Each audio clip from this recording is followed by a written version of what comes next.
ഓഷോയുടെ I am the gate എന്നൊരു പുസ്തകമുണ്ട്. അപ്പോൾ അതിൽ പറഞ്ഞിരിക്കുന്ന ഒരു കാര്യമാണ് ഇത് സാധകന്മാരെക്കുറിച്ചും ഈ സന്യാസ സമൂഹങ്ങളെക്കുറിച്ചുമുള്ള ഒരു കാര്യം. അതായത് സാധന ഒരാൾക്ക് ഒറ്റയ്ക്കും ചെയ്യാം, അതോടൊപ്പം തന്നെ സന്യാസി സമൂഹമായി ഒരു ആശ്രമത്തിലോ അങ്ങനെയും ചെയ്യാം. ഈ ഗ്രൂപ്പായിട്ട് ചെയ്യുമ്പോൾ ജാഗിരണം കൂടുതലായിരിക്കും എന്ന് പറയുന്നു. ജാഗിരണം. അതുപോലെ തന്നെ അതിൽ ഒരാൾ എൻലൈറ്റൻഡ് ആയാൽ അല്ലെങ്കിൽ ബുദ്ധനായി കഴിഞ്ഞാൽ മറ്റുള്ളവരെയും പെട്ടെന്ന് ആ ഒരു ഇതിലേക്ക് പ്രബുദ്ധതയിലേക്ക് കൊണ്ടുവരാൻ സാധിക്കുമെന്നാണ് അദ്ദേഹം പറഞ്ഞിരിക്കുന്നത്. ഇവിടെ ഈ ജാഗിരണം എന്നുകൊണ്ട് ഉദ്ദേശിച്ചിരിക്കുന്നത് എന്താണ്? ഒറ്റയ്ക്ക് ഒരാൾ സാധന ജാഗിരണം എന്തുകൊണ്ട് കുറയുന്നു, അത് ഗ്രൂപ്പാകുമ്പോൾ എങ്ങനെ കൂടുന്നു? അതുകൊണ്ടാണ് ഗൗതമ ബുദ്ധൻ സംഘം പോലുള്ള കാര്യങ്ങളെ പ്രോത്സാഹിപ്പിച്ചത്. ഇതാണ് ചോദ്യം.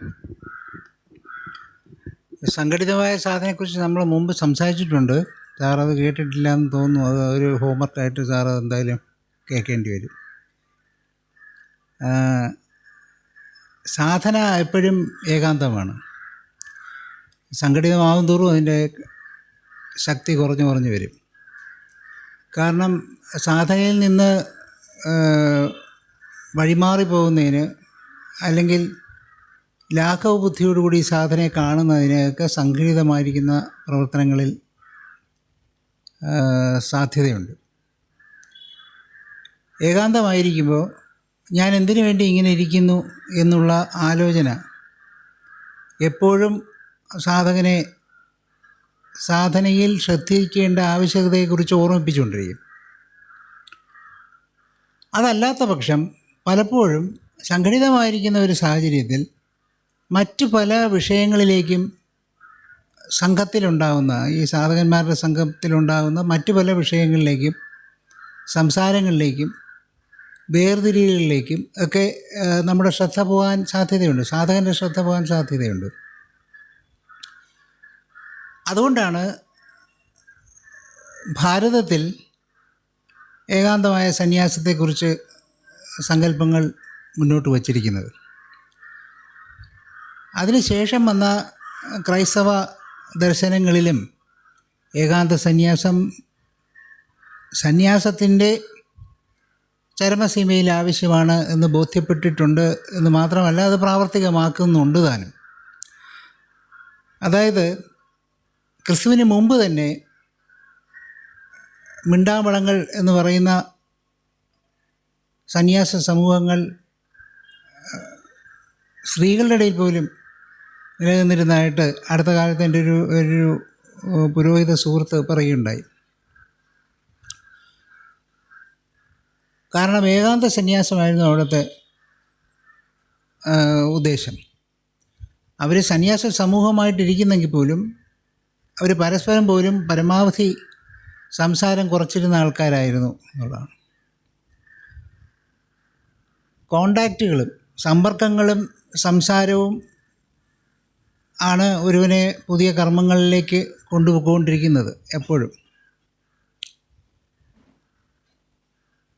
സമ്പർക്കങ്ങൾ വിപണനം നിർദ്ദേശിക്കുമ്പോൾ മാർക്കറ്റിംഗ് എന്നുള്ള അർത്ഥത്തിലല്ല, ഞാൻ വിതരണം എന്നുള്ള അർത്ഥത്തിൽ പറഞ്ഞതാണ്.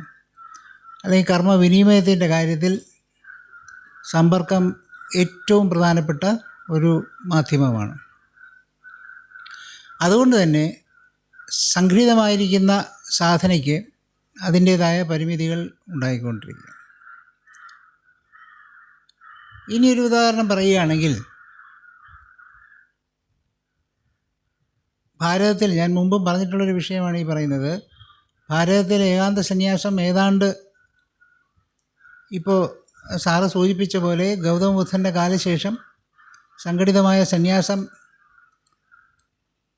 കൂടുതൽ പ്രചാരത്തിൽ വരികയും അതിനനുസരിച്ച് ശങ്കരാചാര്യർ പോലും, ആദി ശങ്കരാചാര്യരാണോ എന്നെനിക്ക് വ്യക്തിപരമായി സംശയമുണ്ട്, പിന്നീട് വന്നൊരു അഭിനവ ശങ്കരാചാര്യരും ആവാം, അദ്ദേഹം മഠങ്ങൾ സ്ഥാപിക്കുകയും സംഘടിതമായി സന്യാസിമാരെ പരിശീലിപ്പിക്കുന്നതിന് 4 വിധത്തിലുള്ള ആപ്തവാക്യങ്ങൾ അല്ലെങ്കിൽ മഹാവാക്യങ്ങൾ ആപ്തവാക്യങ്ങളാക്കി മാറ്റിക്കൊണ്ട് അവയെ അനുസന്ധാനം ചെയ്യുന്നതിനും 4 തരത്തിലുള്ള വേദങ്ങൾ അഭ്യസിക്കുന്നതിനും ഒക്കെ സ്ഥാപിച്ചിട്ടുണ്ട്, പ്രതിഷ്ഠിച്ചിട്ടുണ്ട്. അപ്പോൾ അതിനുശേഷം രമണ മഹർഷിയുടെ കാലഘട്ടത്തിൽ വീണ്ടും ഏകാന്ത സന്യാസം ശ്രദ്ധേയമാകുന്നുണ്ട്.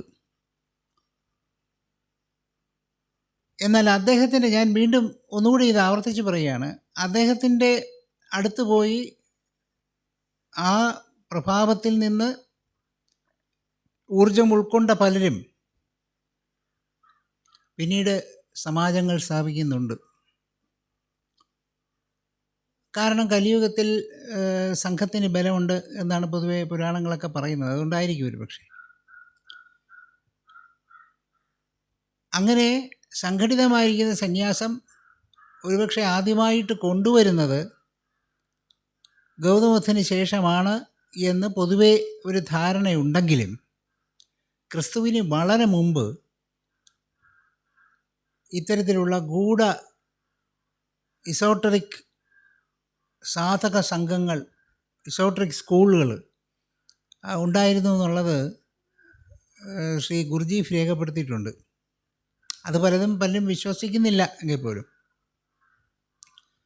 അദ്ദേഹം ഒരു ഗൂഢസംഘത്തെ അന്വേഷിച്ച്, അതിൻ്റെ വേരുകൾ അന്വേഷിച്ച് പല പുരാവസ്തു ഗവേഷകരുടെ സൈറ്റുകളും പരിശോധിക്കുകയും അവിടെയൊക്കെ പോയി ഗുഹകളും മറ്റുമൊക്കെ പരിശോധിക്കുകയൊക്കെ ചെയ്യുന്നതായിട്ട് അദ്ദേഹത്തിൻ്റെ ജീവചരിത്രത്തിൽ പറയുന്നുണ്ട്.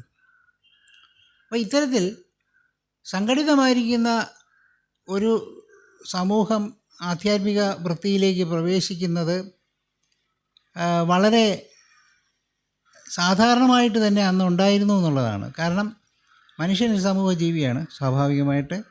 അപ്പോൾ മനുഷ്യൻ സമൂഹജീവി ആയിരിക്കുന്നതുകൊണ്ട് തന്നെ അവൻ ഒറ്റപ്പെട്ട സങ്കേതങ്ങളിൽ കൂടി ആത്മീയ അന്വേഷണം നടത്തുമെങ്കിൽ അതിൽ ചെറിയ ബുദ്ധിമുട്ടുകൾ ഉണ്ടാകുമ്പോൾ അവൻ്റേതായൊരു സമൂഹം കെട്ടിപ്പടുക്കുന്നു. ലോകം അവസാനിക്കാൻ പോകുന്നു, ആർക്കെങ്കിലും പേടിയുണ്ടെങ്കിൽ എൻ്റെ ചുറ്റും നിന്നോളിൻ എന്ന് പറയുന്ന ഒരു രീതിയാണ് മനുഷ്യനുള്ളിൽ. എന്ന് പറഞ്ഞതുപോലെ സംഘടിപ്പിക്കാനുള്ള ഒരു സാധ്യതയുണ്ട്, സംഘടിപ്പിക്കാനുള്ള പ്രവണതയുണ്ട്.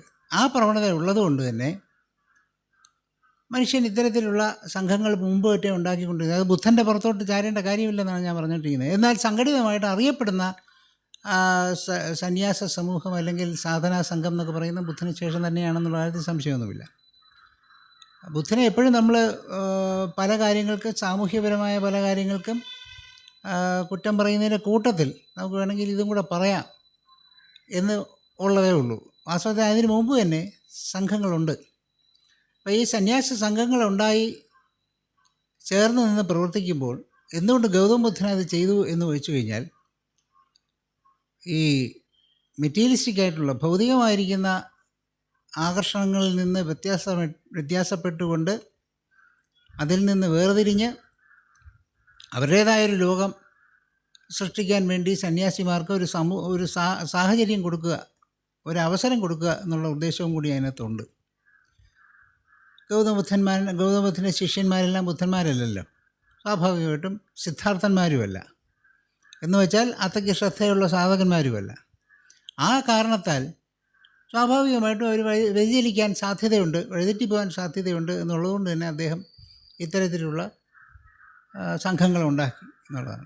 പിന്നെ അതുപോലെ തന്നെ അദ്ദേഹം മഹിളകളെ ആ സംഘങ്ങളിൽ ഉൾപ്പെടുത്താതിരിക്കാൻ വളരെയധികം ശ്രദ്ധിച്ചിരുന്നു എന്നുള്ളത് നമുക്ക് ആ ചരിത്രം പഠിച്ചാൽ മനസ്സിലാവും. അതെന്തുകൊണ്ടാണ് എന്നതിനെക്കുറിച്ച് ഉള്ള കാരണം അജ്ഞാതമാണ് എങ്കിൽ പോലും, കാരണം അനുഭവത്തിൻ്റേതായ തലത്തിൽ കൂടിയാണ് ഒരു സ്ത്രൈണമായിരിക്കുന്ന മനസ്സ് പോകുന്നത്, ശരീരമല്ല മനസ്സ് പോകുന്നത്. അത് പുരുഷനും ഉണ്ടാവാം. പുരുഷനും സ്ത്രൈണമായ മനസ്സുണ്ടെങ്കിൽ അനുഭവത്തിലായിരിക്കും താല്പര്യം, അറിവിലായിരിക്കില്ല. എന്നാൽ സ്ത്രീയെ സംബന്ധിച്ചിടത്തോളം പൗരുഷമുള്ള ഒരു മനസ്സുണ്ടെങ്കിൽ അവർ അറിവിലായിരിക്കും താല്പര്യം, അനുഭവത്തിലായിരിക്കില്ല. അപ്പോൾ ഇങ്ങനെയൊക്കെ കൊണ്ട് പുരുഷൻ എന്ന് പറയുന്ന ഒരു വ്യക്തിക്ക് ആത്മീയത കൈയാളാനുള്ളൊരു അവസരം കൊടുക്കുന്നതായിട്ട് ഗൗതമബുദ്ധൻ്റെ കാര്യത്തിലും ആരോപിക്കപ്പെട്ട ഒരു പരാതിയാണ്. എന്തായാലും അതിനെക്കുറിച്ച് വീണ്ടും ആനന്ദൻ്റെ നേതൃത്വത്തിൽ അതിനുവേണ്ടിയുള്ള നടപടികൾ ഉണ്ടാവുകയും സ്ത്രീകൾ സന്യാസത്തിലേക്ക് പ്രവേശിക്കുകയും ചെയ്തു, സംഘത്തിലേക്ക് പ്രവേശിക്കുകയും ചെയ്തു. അന്ന് അദ്ദേഹം ഗൗതമബുദ്ധൻ പറഞ്ഞത്രേ, എൻ്റെ ധർമ്മം ഒരു 500 വർഷം മുമ്പ് ഇതുകൊണ്ട് മരിച്ചു പോകും എന്നും കൂടെ വിലപിച്ചതായിട്ടും രേഖപ്പെടുത്തിയിട്ടുണ്ട്. ഇതെല്ലാം രേഖപ്പെടുത്തൽ മാത്രമാണ്. ഗൗതമബുദ്ധൻ നേരിട്ട് സംസാരിച്ചതായിട്ട് ആരും തന്നെ കേട്ടിട്ടില്ല. കേട്ടതൊക്കെ ആനന്ദൻ്റെ ഓർമ്മയിൽ നിന്ന് എഴുതി വച്ചിരിക്കുന്ന കാര്യങ്ങളാണ്.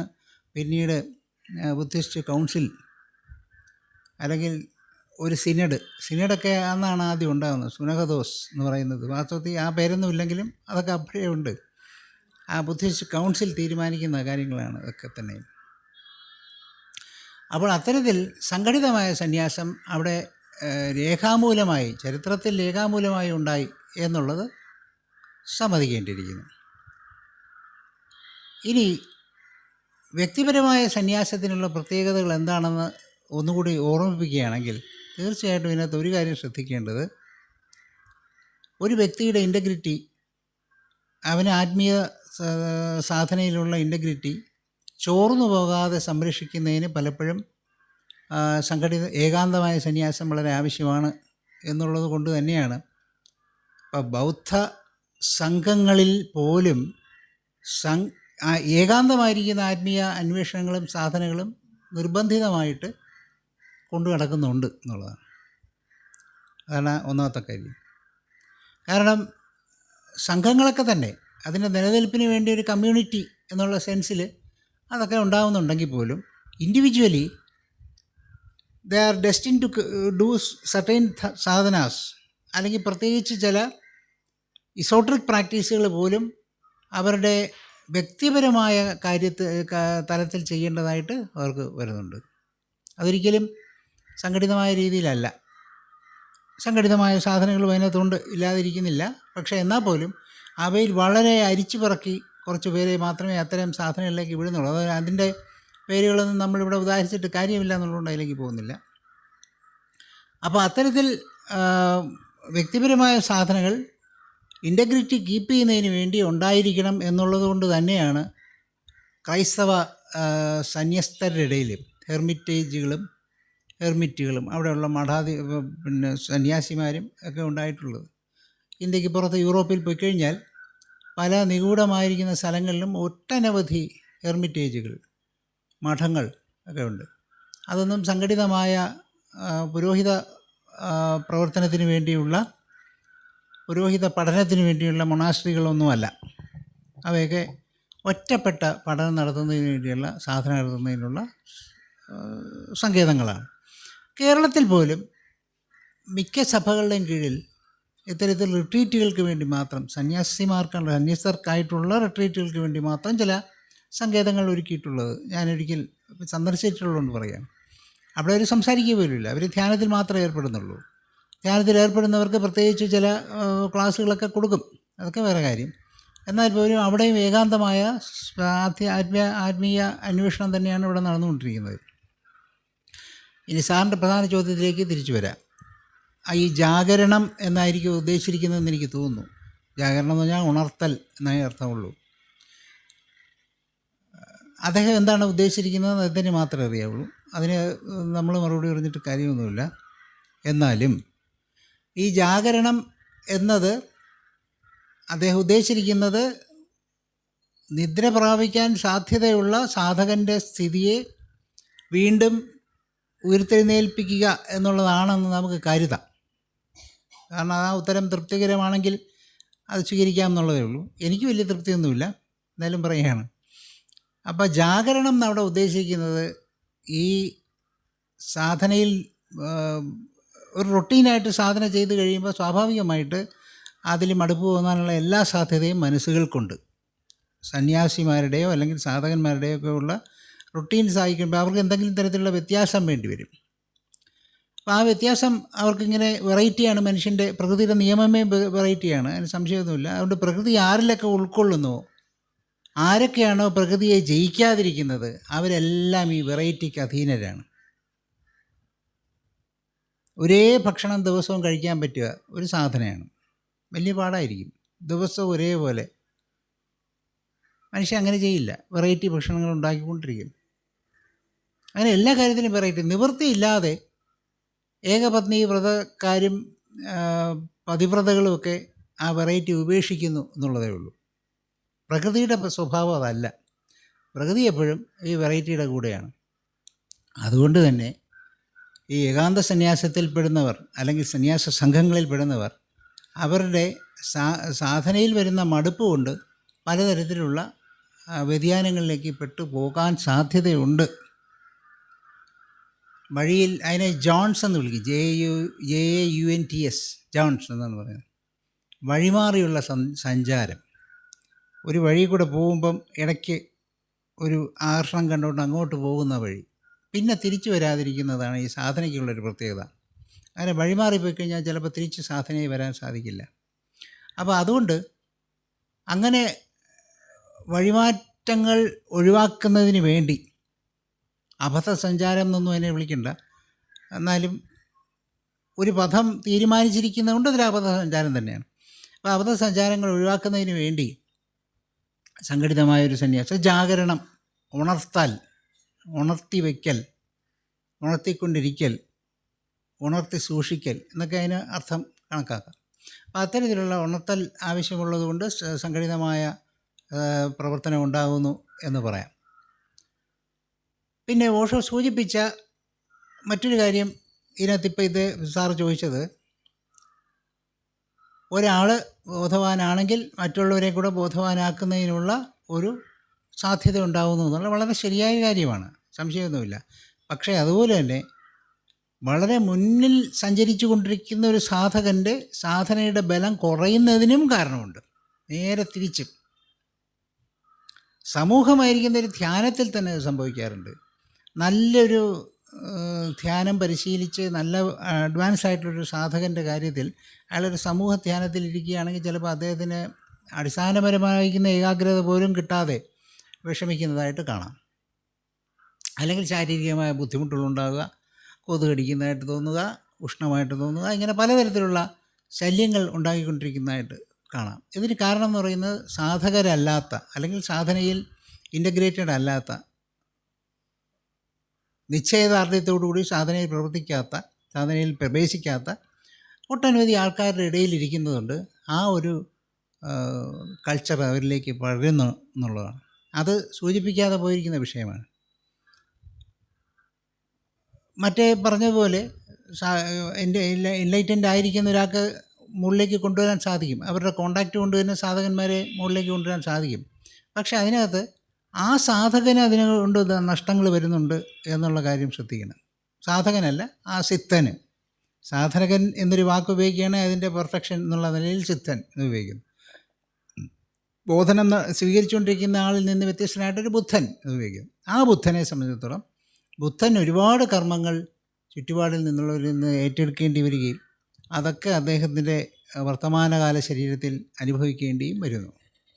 അതൊരിക്കലും അദ്ദേഹത്തിൻ്റെ ഇൻ്റഗ്രിറ്റിയെ തടസ്സപ്പെടുത്തുകയോ അദ്ദേഹത്തിൻ്റെ ചിന്താഗതിയെ തടസ്സപ്പെടുത്തുകയോ അദ്ദേഹത്തിൻ്റെ കാഴ്ചപ്പാടുകളിൽ എന്തെങ്കിലും വൈകല്യങ്ങൾ ഉണ്ടാക്കുകയോ സഹനശക്തിയിൽ എന്തെങ്കിലും കുറവുണ്ടാക്കുകയോ ഒന്നും ചെയ്യില്ല. പക്ഷേ അതിന് പകരം അദ്ദേഹം എന്ത് ചെയ്യുന്നു, അവയെല്ലാം തന്നെ ശരീരത്തിലേക്ക് മാറ്റാനുള്ള, സ്ഥൂലമായിരിക്കുന്ന ശരീരത്തിലേക്ക് മാറ്റാനുള്ള ഒരു സങ്കേതം സ്വീകരിക്കുന്ന ആളായിരിക്കും. അതുകൊണ്ട് സാങ്കേതികമായിട്ട് ആ ശരീരമായിരിക്കും അതുകൊണ്ടൊക്കെ അനുഭവിക്കുന്നത്.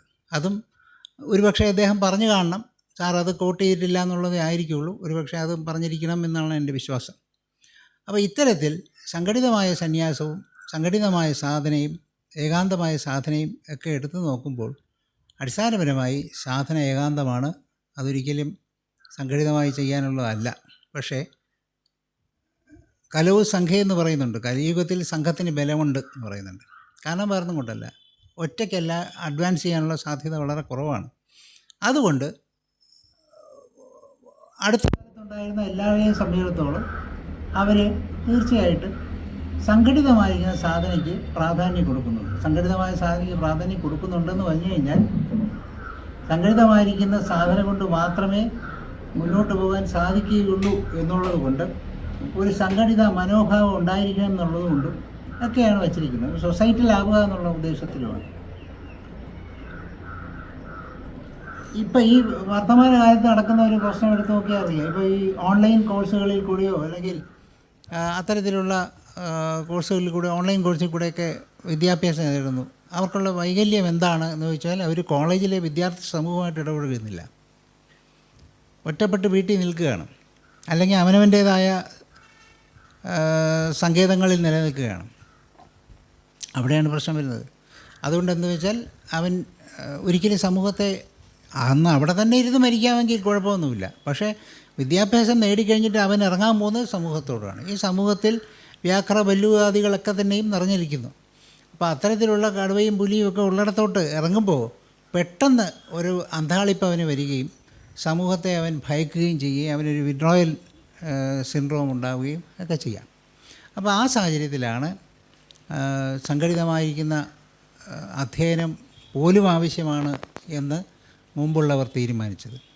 അപ്പോൾ അതുകൊണ്ട് എപ്പോഴും അത് ഉദ്ദേശം അത് അങ്ങനെ വേണം എന്ന് തന്നെയായിരിക്കും നമ്മൾ ചിന്തിക്കേണ്ടത്. ഈ കാലക്രമത്തിൽ തീർച്ചയായിട്ടും ഒരു 10-20-25 വർഷങ്ങൾക്കകം സ്കൂളുകളും കലാശാലകളും ഒക്കെ പൂട്ടേണ്ടി വരും. കാരണം ഇതെല്ലാം ഓൺലൈനിൽ മാത്രം നടക്കേണ്ട ആവശ്യമേ വരുന്നുള്ളൂ. തീർച്ചയായിട്ടും ഇനി അത്തരത്തിലുള്ള സ്കൂളിൽ വന്നിരുന്ന് പഠിക്കാൻ പറ്റാത്ത തരത്തിലുള്ള പകർച്ചവ്യാധികൾ നമ്മുടെ ഇടയിൽ വളരാം. അത് വന്നു കഴിയുമ്പോഴത്തേക്കും പിന്നെ അതൊക്കെ പൂട്ടിക്കിട്ടും എന്നുള്ള കാര്യത്തിൽ സംശയമൊന്നുമില്ല. ഇതൊരു സാമ്പിൾ ഡോസ് ഇട്ട് നോക്കിയാണ് ഈ COVID-19 എന്ന് പറയുന്നത്. അപ്പോൾ ഇനി വരാനിരിക്കുന്ന മഹാമാരികളെ സംബന്ധിച്ചിടത്തോളം ഇത് തീർച്ചയായിട്ടും ഇങ്ങനെ സംഭവിക്കാനുള്ള സാധ്യതയുണ്ട്. അങ്ങനെ വരുമ്പോൾ സൊസൈറ്റിയിലല്ലാതാകുന്നു മനുഷ്യൻ അവനിലേക്ക്, അവൻ്റെ ശരീരത്തിലേക്ക് ഒതുങ്ങിക്കൂടാനുള്ള സാധ്യതകളുണ്ട്. പക്ഷേ ബോധത്തിൻ്റെ തുറവിയും അവിടെ സംഭവിക്കും. അതുപോലെ ബാലൻസ് ചെയ്തുകൊണ്ട് മറ്റ് വഴികളും തുറക്കപ്പെടും എന്നുള്ള കാര്യത്തിൽ സംശയമൊന്നുമില്ല. അങ്ങനെ പ്രത്യാശിക്കാം എന്നാണ്. അപ്പോൾ സാറിൻ്റെ ഉത്തരം ഇതാണ്, ജാഗരണം എന്ന് പറയുന്നത് ഇത്രയേ ഉള്ളൂ. സാധകൻ ഏകാന്ത സാധനം കഴിഞ്ഞിട്ട് സമൂഹത്തിൽ ഇറങ്ങുമ്പോഴത്തേക്ക് അവർ അതിൻ്റെ ശക്തി കുറയുന്നു സാറ് പറഞ്ഞിട്ടുണ്ടായിരുന്നു, ഇപ്പം പറഞ്ഞത്. അതിൻ്റെ സാധകൻ്റെ സ്വഭാവത്തിൽ മാറ്റം വരുമെന്നും അത് പരിസ്ഥിതിയായിട്ട് ബന്ധപ്പെടുമെന്നും സാറ് പറഞ്ഞു. അങ്ങനെയാണെങ്കിൽ അങ്ങനെ അല്ല എന്നും ഒരു വാചന ഞാൻ കേട്ടിട്ടുണ്ട്. കാരണം പാലും വെള്ളവും തമ്മിൽ യോജിക്കും. പാല് മോരായി, മോര് തൈരായി കടഞ്ഞ് വെണ്ണയായി, വെണ്ണ വെള്ളത്തിലിട്ടാൽ അതിൽ യോജിക്കുന്നില്ല. അതുപോലെ ആയിരിക്കുകയില്ലേ എന്നാണ് എൻ്റെ ചോദ്യം.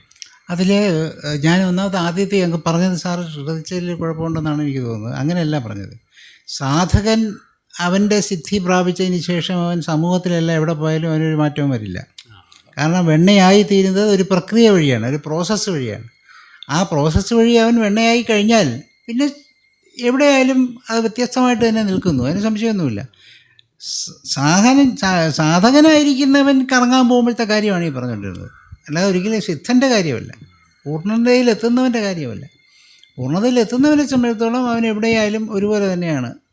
അവൻ അതിനു വേണ്ടിയാണല്ലോ ട്രെയിൻ ചെയ്യുന്നത്. നമ്മൾ മൈതാനത്ത് കിടന്ന് വണ്ടി ഓട്ടിച്ച് പഠിക്കുന്ന മുഴുവൻ റോഡിൽ ഓട്ടിക്കാൻ വേണ്ടിയാണ്. എന്നും മൈതാനത്തിൽ ഓട്ടിച്ചുണ്ടാക്കാൻ വേണ്ടിയല്ല പഠിക്കുന്നത് നമ്മൾ റോഡിൽ ഓട്ടിക്കാനാണ്. റോഡിലല്ല നമ്മൾ പഠിക്കുന്നത് ഏകാന്തമായിരിക്കുന്ന മൈതാനത്താണ്. അവിടെ തന്നെ ഒരുപാട് വണ്ടി ഓട്ടിക്കാൻ ആളുകൾ വരികയാണെങ്കിൽ നമുക്ക് വണ്ടി ഓട്ടിപ്പോൾ ബുദ്ധിമുട്ടാവും.